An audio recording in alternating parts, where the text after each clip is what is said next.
Delmiro, moitas gracias por atendernos, por abrirnos as portas da súa casa. Delmiro é un veciño de Estacas, en Fornelos, hoxe, pero nacida en Barcia de Mera.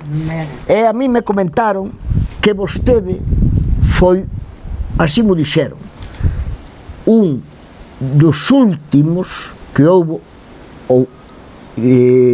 pastores transhumantes na Serra do Suído. E eu lle pregunto, contemos algo de que era a transhumancia, que era o que facían ustedes.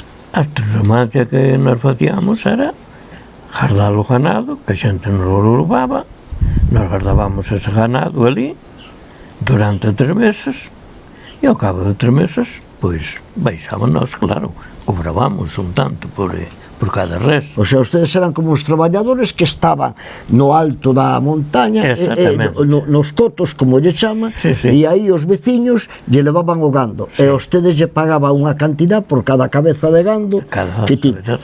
E se fala usted de 3 meses, estamos falando de que ustedes botarían toda a primavera ou todo o verán. Sí, nos subíase en maio, a finales de maio, e despois, pois, hasta o último de julio. É porque se subía o gando aí arriba?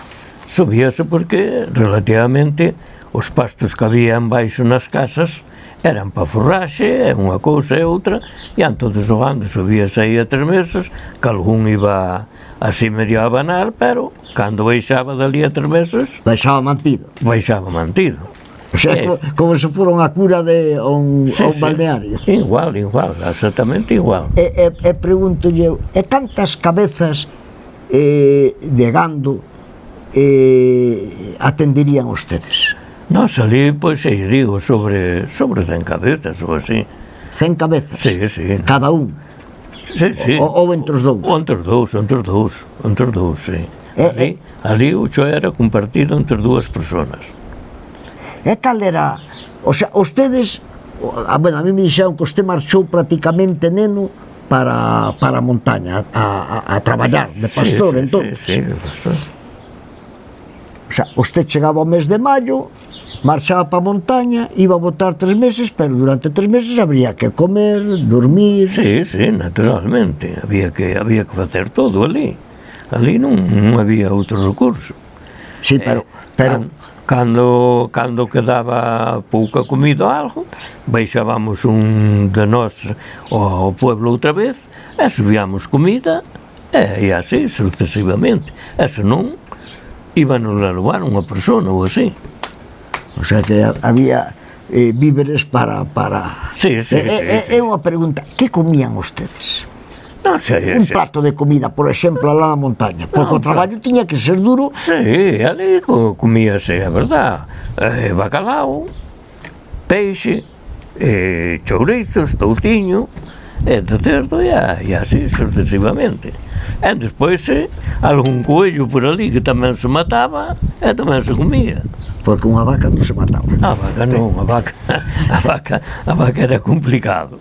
A presentarlle cuentas ao dueño. O dueño. E así sucesivamente. Así era o que era a transhumancia que había, pero claro, había nese monte daquela pastaba moito gando. Cando di moito gando? Sí, porque, por exemplo, nós a mellor tiñamos 100 cabezas.